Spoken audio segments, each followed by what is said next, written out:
Olá pessoal, seja muito bem-vindo ao nosso terceiro episódio do Incubicast, o podcast do Incubação Descomplicada. É um prazer ter vocês aqui conosco. Esse é o nosso espaço para a gente ter um diálogo sobre incubatórios de uma forma descomplicada, mas sempre educativa. Espero que vocês que estão nos acompanhando tenham gostado dos últimos 2 episódios. E para você que está chegando agora, seja muito bem-vindo ao nosso podcast. Hoje eu escolhi um tema muito pertinente dentro dos incubatórios, os 5 dedos duros da incubação. Erros operacionais que acontecem visivelmente e às vezes a gente deixa passar batido. 5 erros que acontecem dentro do incubatório que o próprio processo fala e às vezes a gente não vê, que a gente passa despercebido.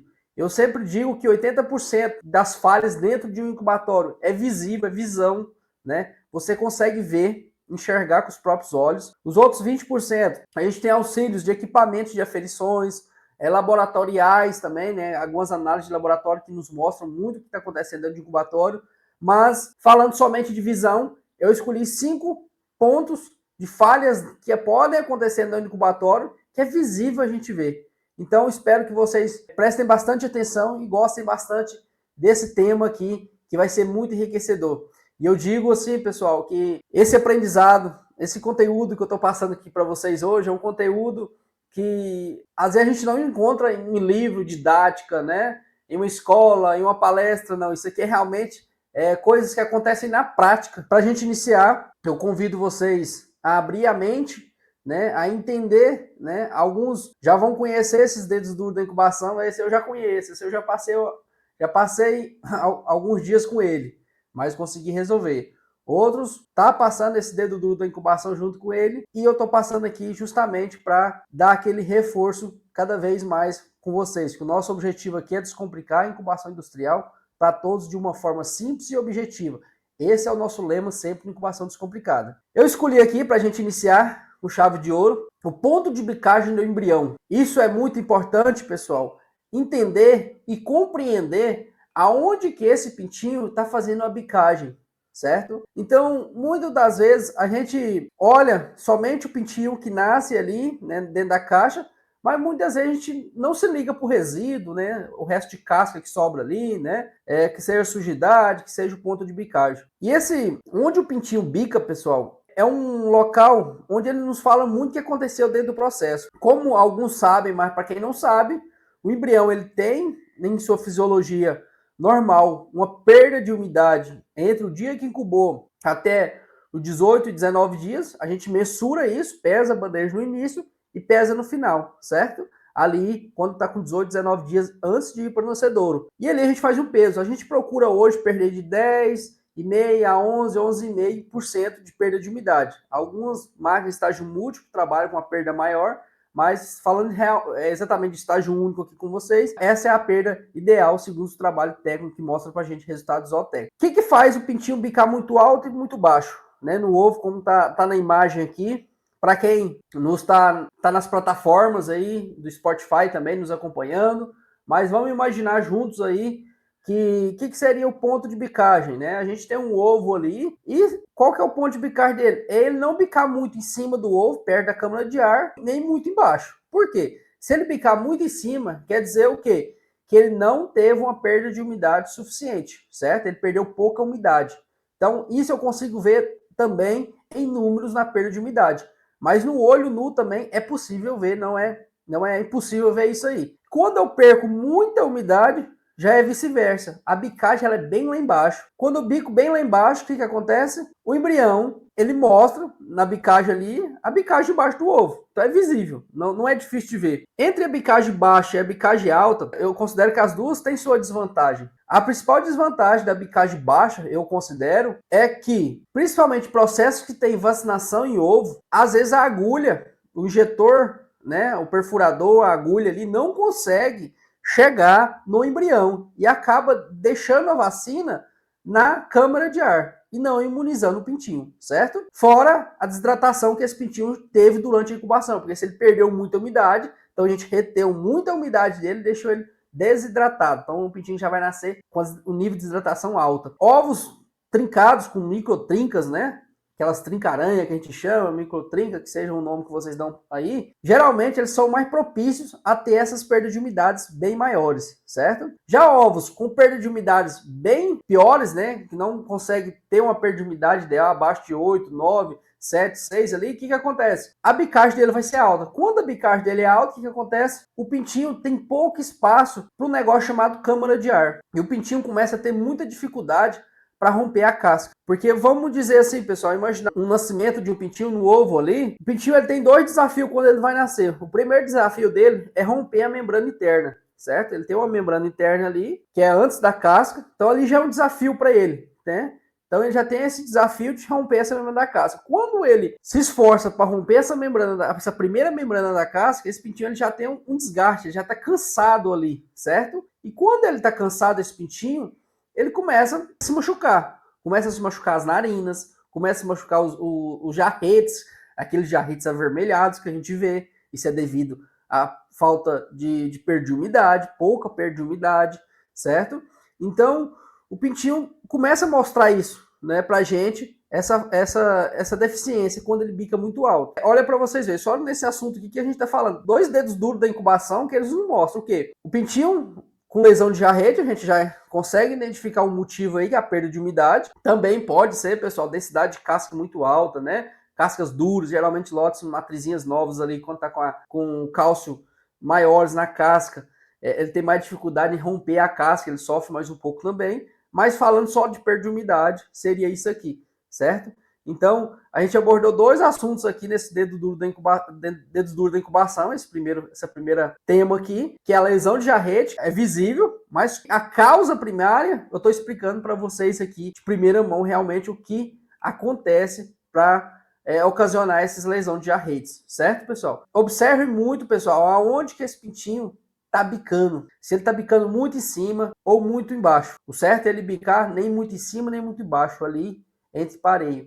E o pintinho vai falar isso. Vocês não vão ver lesão de narina, vocês não vão ver lesão de jarrete. Ele vai mostrar isso para vocês, entenderam? Então, seria isso, pessoal. Mostrar outro dedo duro da incubação aqui para vocês, que é muito comum isso acontecer, porém, super errado. Certo? O que é condensamento de ovos? Condensamento de ovos nada mais é do que quando você tira algo, pode ser um suco, uma cerveja, um refrigerante ali da geladeira, certo? E você coloca na sua mesa ali no seu jantar, no seu almoço. Automaticamente você vê a garrafa, o recipiente, ele suando. Quando a gente retira esse ovo de um lugar frio, com temperatura a menos, e leva ele com a temperatura bem mais superior, esse ovo automaticamente ele vai suar, ele vai condensar, certo?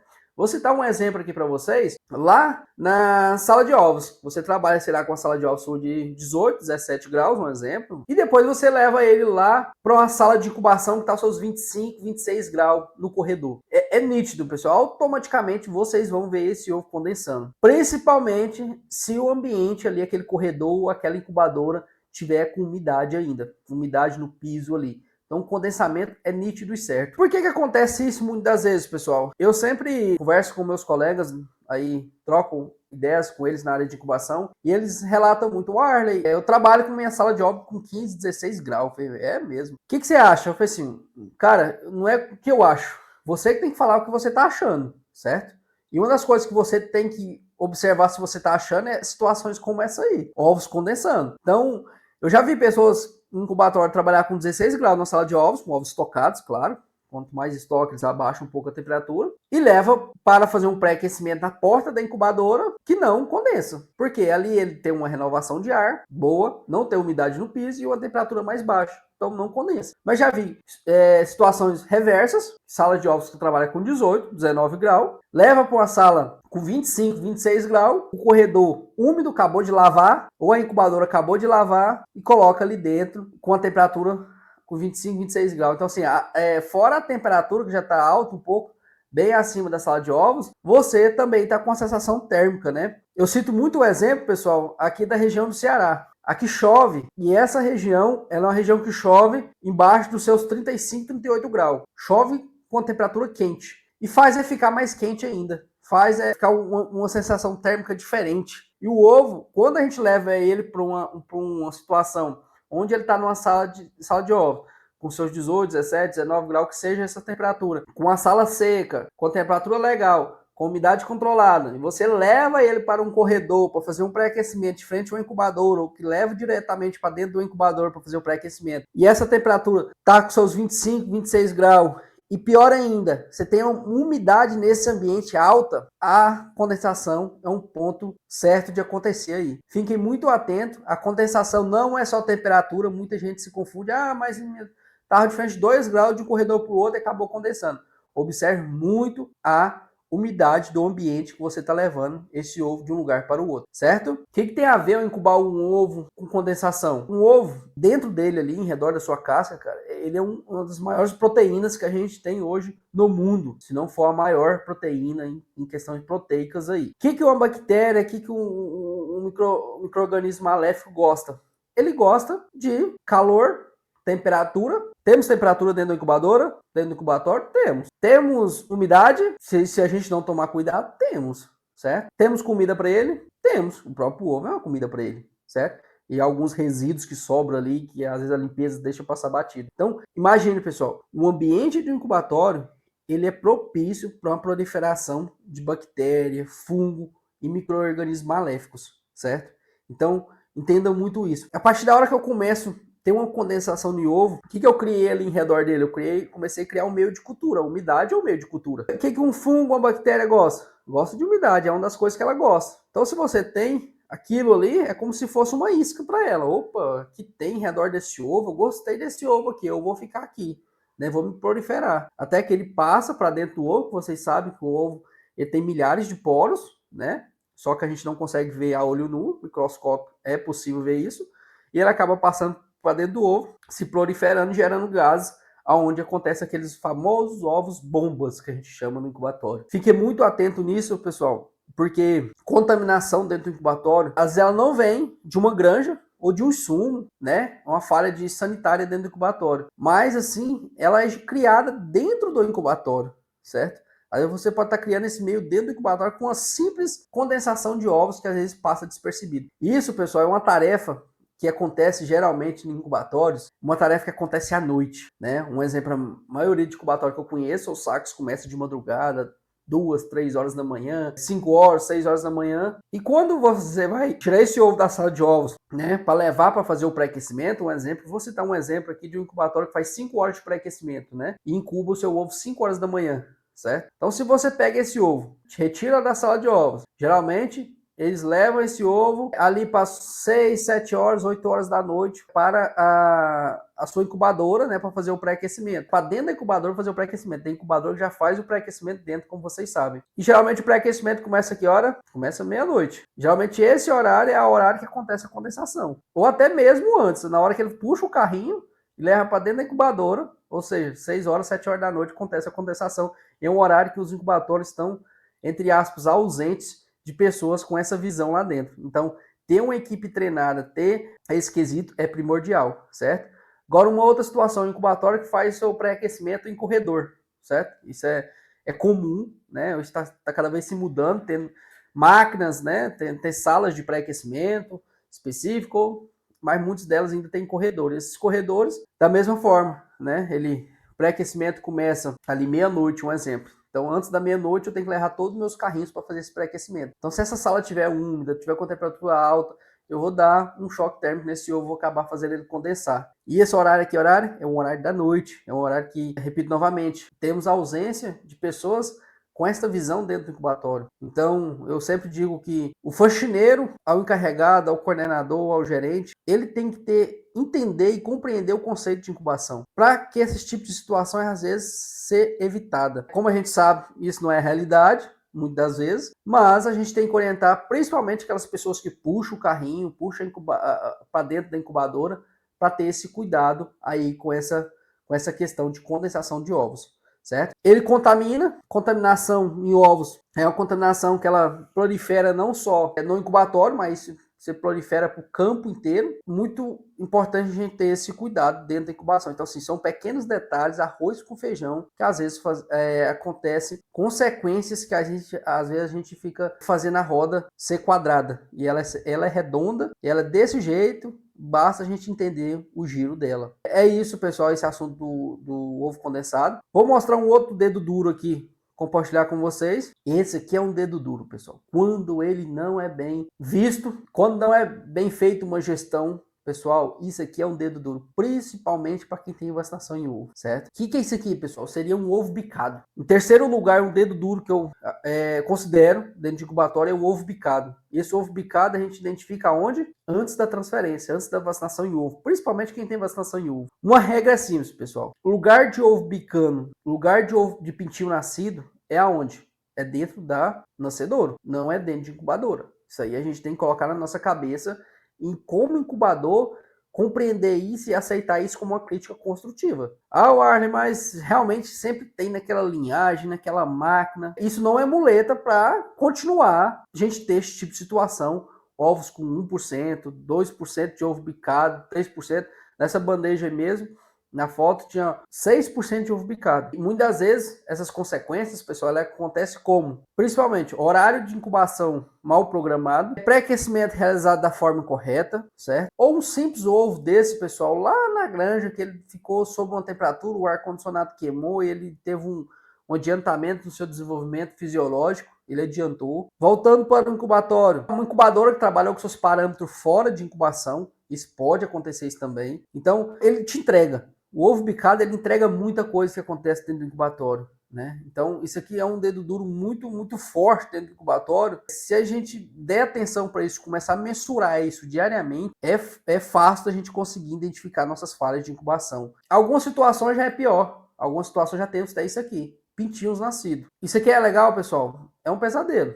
Além de ele não estar nascendo no lugar correto, você está prejudicando ele. Você não vai vacinar ele, porque como é que você vacina em ovo sendo que o pintinho já nasceu? Uma outra questão, pessoal, a questão sanitária. Como é que o pintinho faz toda a sua sujeira de casca, de mecônio dentro do incubador, sendo que a incubadora é um dos equipamentos mais limpos que a gente tem que ter dentro do incubatório. Então o próprio nome já fala, pessoal. Incubador é um lugar que a gente incuba o ovo. Incuba, fica guardado. Nascedor é onde ele nasce. Então, nascer não é na incubadora, nascer no nascedouro. Parece simples isso que eu estou dizendo para vocês, pessoal, mas é comum, às vezes, ver isso na realidade ainda. Incubadoras, às vezes, trabalhando fora do padrão, né?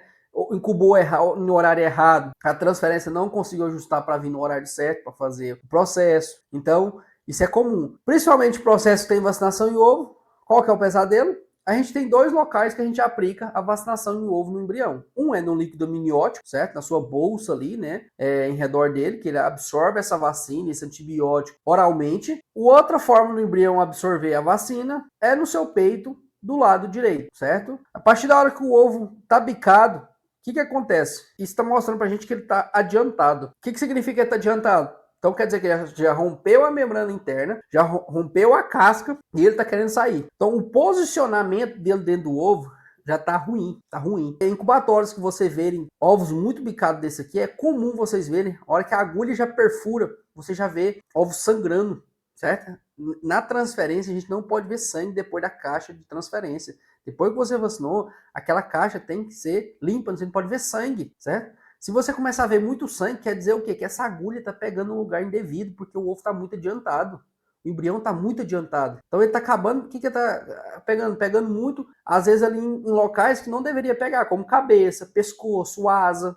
Na mesma cartilagem do pintinho começa a pegar, começa a entortar muita agulha, certo? Entupir muita agulha. É um termômetro também muito importante. Mensurar o seu entupimento, a sua entortação de agulha, de perfurador. Isso mostra muito como está seu embrião, se o seu embrião está adiantado ou está atrasado, certo? Então, isso, pessoal, é um dos sucessos do incubador. É conseguir ajustar a hora cronológica de vacinação com a hora fisiológica, certo? O que é a hora cronológica? A hora cronológica nada mais é do que relógio, a base de relógio, que hora que você incubou. Né, eu vou transferir esse embrião aqui com 19,1. Não, vou transferir com 18,18. Será que naquela hora, 18,18, tá no ponto realmente da vacinação? Certo? Uma das ferramentas que a gente usa muito para ver isso aí, é visão também, é a absorção do saco vitelino. Né? Às vezes você chega em transferência, o saco vitelino tá quase maior que o pintinho, quase maior que o embrião. Será que vai ser bom realmente mexer nesse pintinho nessa situação? Esse seria um outro assunto para a gente discutir no outro momento.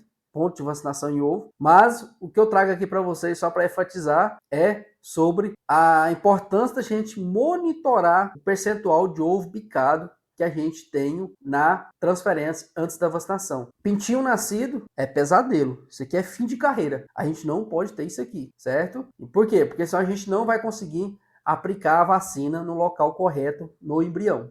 Beleza, pessoal? Espero que vocês tenham compreendido um pouco esse assunto aqui. Já partindo para o quarto e penúltimo dedo duro da incubação, nada mais é do que a janela de nascimento. Para algumas pessoas que já conhecem janela de nascimento, para outros que ainda não conhecem, janela de nascimento nada mais é do que o período de nascimento do primeiro pintinho até o último pintinho. A gente tem uma meta nos incubatórios que entre 24 horas, né, dentro de 24 horas, o primeiro pintinho e o último pintinho tem que nascer, certo? Então, se você começou a nascer pintinho muito distante um do outro, acima de 30 horas, 32, 35, 36 horas, você vai começar a ter índice de pintinhos mais desidratados. Por quê? Porque o primeiro pintinho ele espera muito o último a ficar pronto. Então ele está apressado, né? E quando a gente faz programas de nascedouro, né? O que é programas de nascedouro? São planilhas, onde a gente fala assim, ó, eu quero que o nascedouro em tal hora, eu quero que ele abaixe a temperatura de tanto para tanto. Eu quero que o CO2 dele vai de tanto para tanto, a umidade de tanto para tanto. E como é que a gente configura isso? Como é que a gente cria uma planilha de nascedouro hoje,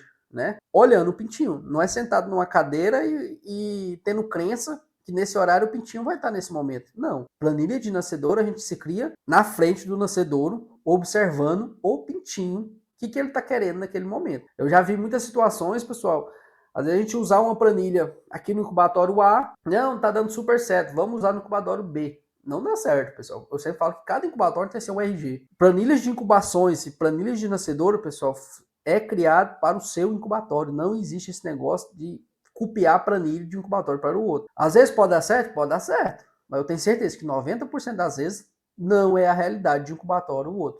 Sistema de climatização diferente, origem da matéria-prima, que é o ovo, totalmente diferente, idade fisiológica diferente, uma equipe diferente, um ambiente diferente. Então, a gente faz planilhas de incubação hoje de nascedouro conforme o incubatório. É personalizada para o incubatório. Esse seria um outro assunto também, que a gente pode abordar numa próxima vez.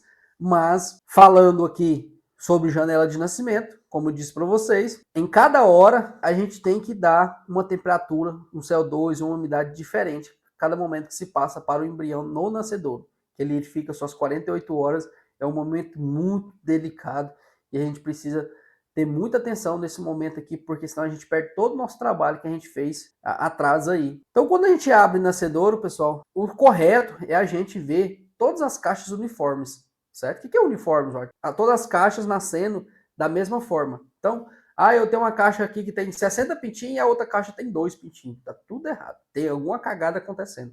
Desde que seja oriundos da mesma matriz, né? A mesma idade, o mesmo lote, o mesmo fornecedor, tudo igual. Certo? Se você colocar um ponderado aí para não ter margem, tem que ser o mesmo lote. Às vezes o mesmo lote com a mesma idade, sendo fornecedor de ovos diferente, ele tem uma fisiologia totalmente diferente. Então lembre-se, nascedouros, que vocês têm ali seus 20.736 ovos, um exemplo, né? E a gente tem toda a composição dele só de um lote só. E vocês começarem a ver caixas com desuniforme, caixas com 2 pintinhos, outras caixas com 60, 50, tá tudo errado. O que é tudo errado, Arne? Alguma cagada aconteceu para trás. E isso pode ter começado lá da granja de matriz também. Um simples carrinho, na hora da coleta de ovos ali, ter ficado debaixo do ar-condicionado lá. O que a gente fez com ele? A gente atrasou o embrião, a gente atrasou a fisiologia dele.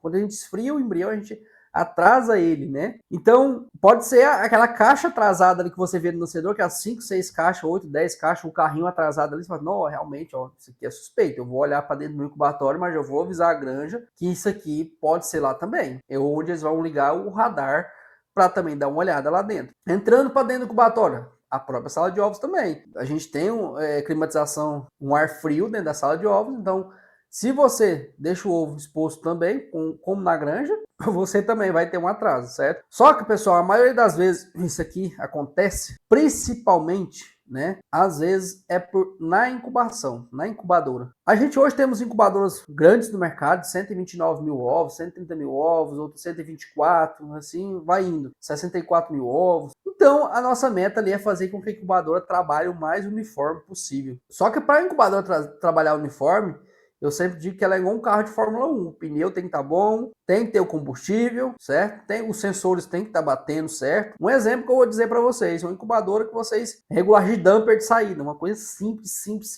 que é arroz de feijão no incubatório. Se ele tiver desregulado, uma dianteira e uma traseira, provavelmente um ou outro vai atrasar e o outro vai adiantar.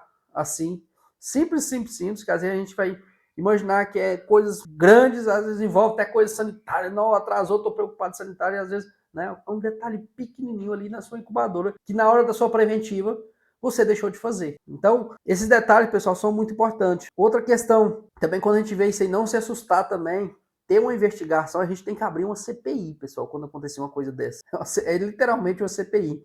Vocês investigando ponto por ponto e descartando. Ovo estocado, às vezes é o mesmo lote, às vezes você tem um pouco ali de ovo com 10, 12 dias, o outro não está estocado. Aí você fala, nossa, mas é o mesmo lote, a mesma matriz, está atrasando. Não, é porque está estocado. Ovo estocado, quando você dá as mesmas condições para um ovo que não tem estoque, você vai ver isso aí. É simplesmente isso que a gente vê. Certo? Então, lembre-se, pessoal, para a gente finalizar aqui essa janela de nascimento. Quando vocês abrirem o nascedouro, não aceitem ver nascedouros desuniformes no nascimento. O nascimento tem que ser uniforme, porque dessa forma você está dando todos os parâmetros de incubações necessárias na hora certa que o embrião precisa. Já iniciando uma quinta e última dedo duro do incubatório, que a gente é uma continuação praticamente desse anterior que a gente falou da janela de nascimento, é a visão de ter um pintinho desidratado. Como é que a gente vê isso no incubatório? É visível, pessoal. Eu sempre vejo que a visão do pintinho desidratado no incubatório é um grande dedo duro do processo, principalmente o processo de nascedouro, certo? Claro que tem outros muito que antecede isso, ovo trincado, perda de umidade, mas já dando continuação no nascedouro, né? Quando a gente não tem condições de conforto bom para o pintinho ali no nascedouro, a gente vai acabar vendo que pintinhos com desidratação, com grau de desidratação. E aonde que a gente vê um grau de desidratação? A canelinha dele, a pata, é simples a gente ver isso, né? Vocês coletam o pintinho ali na hora, estão numa caixa de pintinho e olha a canela dele. Essa percepção ela é muito visível quando você começa a criar hábito. Pintinho, pessoal, hidratado, a canela dele é visível. Você vê o nível de hidratação, um pintinho com a canela mais hidratada, né? Mais grossa um pouquinho, não tá escamada. O que é escamada? Quando você passa o dedo, você vê uma escama grossa no teu dedo ali passando. Você não vê veias saltadas da parte subcutânea da pele do pintinho. Agora, para um pintinho desidratado, você já vê isso tudo ao contrário, né? Você já vê, principalmente veias saltadas, você vê um nível de hidratação muito alto, ou seja, ele secou muito o pintinho, né? Ele desidratou muito, perdeu muita umidade ali, né? Quando ele perde muita umidade, o que a canelinha dele fez? Afinou.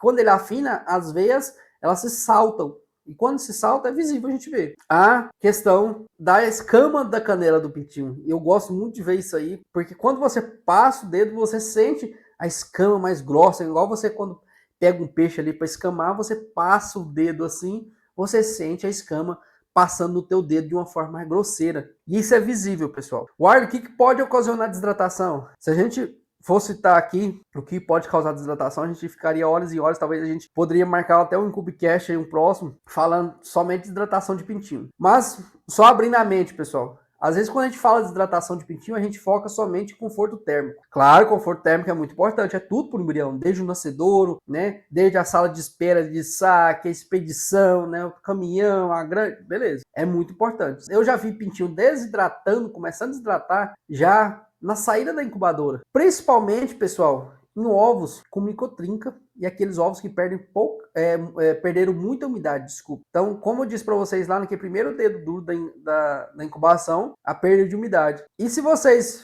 fizerem essa amostragem um dia, incubam uma bandeja ali de ovo com micotrinca, e avalie ela durante o processo e avalie o pintinho com micotrinca que nasce e o pintinho que não tem ovos oriundos de micotrinca. É visível, pessoal. A qualidade é péssima de ovo com microtrinca. Por isso que eu sempre digo, pessoal, microtrinca no incubatório tinha que ser proibido entrar. E isso tem cada vez mais, passado anos aí, tá virando um costume prático. Ovos com microtrinca, certo? Antes, uma microtrinca no ovo era uma tempestade. Hoje não, hoje já temos vários fatores. Uns falam que é automação, outros falam que é falta de manobra, outros falam que é nutrição, outros falam que é densidade de casco, e assim vai indo, e esse negócio é um negócio que se propaga dia após dia. Eu sempre digo comigo que se a gente resolvesse o problema de microtrinca da matriz hoje no Brasil, a gente sobraria pintinho hoje no mercado, e os nossos resultados zootécnicos seria muito diferente. E o pior é que ainda, quando a gente incuba esse ovo com microtrinca, às vezes a gente seleciona, não incuba um pouco, né? Mas às vezes passa um ou outro ali que o ser humano é propício a errar na sala de ovos, né? Não é 100%. Esses que nascem 1%, 2%, pior que ele nasce. É aquele negócio, a gente sempre fala assim que vaso ruim não quebra, né? E ele nasce. E esse pintinho nasce, só que ele nasce, desculpa a palavra, péssimo, né? Seria péssimo mesmo. Não adianta falar que ele é meia boca, que não é meia boca, ele é péssimo. Isso quando nasce no incubatório. Quando você começa a medir isso para o campo, nem se fala. Então, será realmente vale a pena aproveitar esse ovo com microtrinca? Ou não, realmente importante, não é zootécnico. E eu, na minha opinião, pelos meus testes, ele é péssimo. Tamanho do intestino é 35% menor o intestino. Coração e moela 2,5%. O saco vitelino, ele tem um poder de absorção de 18%, 18 a 20%, então ele absorve menos gema. Então, ele é um pintinho ruim. E automaticamente ele vai dar esse pintinho desidratado lá na frente para vocês, e vocês vão perceber isso lá, certo? Então, o assunto aqui